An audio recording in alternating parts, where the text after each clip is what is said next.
የነቢያት ታሪክ፣ የሶሐቦች ታሪክ፣ የተለያዩ አስተማሪ ታሪኮች ሲራቲዩ።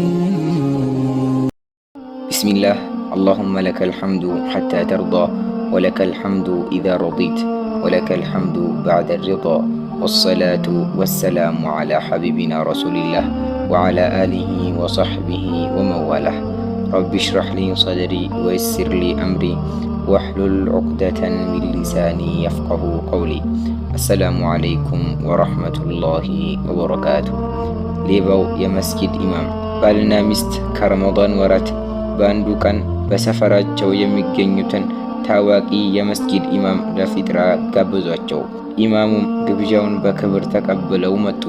የቤቱ እማወራ የምግብ ማዕዱን ለማዘጋጀት እየተሯሯጠች እያለች ገንዘቧን ጠረጴዛ ላይ ጥላ ወደ ኩሽና አመራች።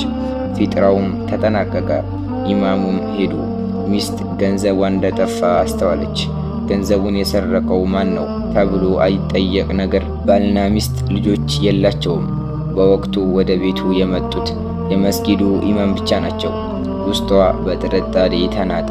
ታሪኩን ለባለቤቷ አጫወተችው።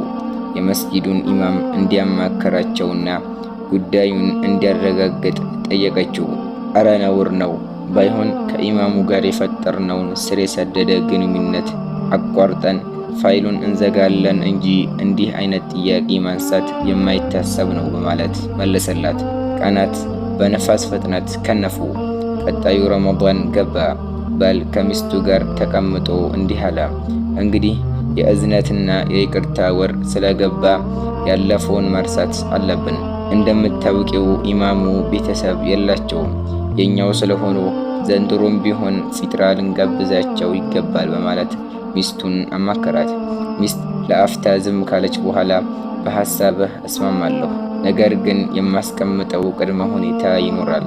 እርሱም የባለፈው ዓመት ረመዳን ላይ ስለተሰረቀው የገንዘብ ጉዳይ በግልጽ እንድታወራው እፈልጋለሁ አለችው።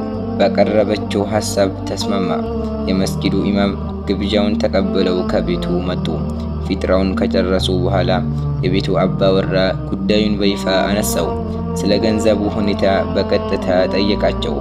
ከፍተኛ የሐፍረት ስሜት ተሰማቸው። እንባቸው በጉንጫቸው ላይ ተንኳለለ። ካቀረቀሩበት ቀና አሉ።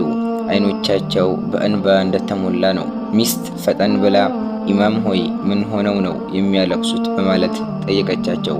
እርሳቸውም እንዲህ አሉ። አዎ ገንዘቡን ያነሳሁት እኔ ነኝ።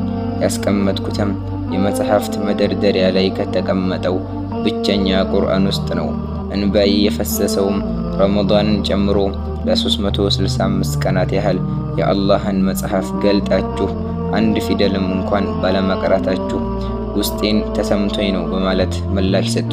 በዚህ ጊዜ የቤቱ አባወራ በፍጥነት መደርደሪያው ላይ ወደ ተቀመጠው ቁርአን አመራ። ገንዘቡንም የቁርአኑ የመጀመሪያና ሁለተኛ ምዕራፍ መሃል ላይ ተቀምጦ አገኘው። ሚስት እንባዋ ግድቡን ጥሶ ፈሰሰ።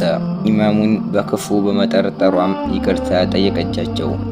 ልጄ ሆይ እኔ ደካማ የአላህ ባሪያ ነኝ። ይልቅ ዓመቱን ሙሉ ቁርአንን ችላ በማለትሽ ይቅርታና መሐርታን ከአላህ ጠይቂ በማለት መከሯት። እኛስ መቼ ይሁን ለመጨረሻ ጊዜ የአላህን ቃል ከፍተን ያነበብነው? ነፍሳችንን ሳንዋሽ እውነቱን ለራሳችን እንንገረው። አላህ ሱብሓነሁ ወተዓላ እኔም በተናገርኩት እናንተም በሰማችሁት የምንጠቀም ያድርገን። ሱብሓነከ አላሁመ ወቢሐምዲክ አሽሀዱ አን ላ ኢላሃ ኢላ አንት አስተግፊሩከ ወአቱቡ ኢለይክ ወአኺሩ ደዕዋና አን አልሐምዱሊላሂ ረቢል ዓለሚን ወሰላሙ ዓለይኩም ወረሕመቱላሂ ወበረካቱሁ።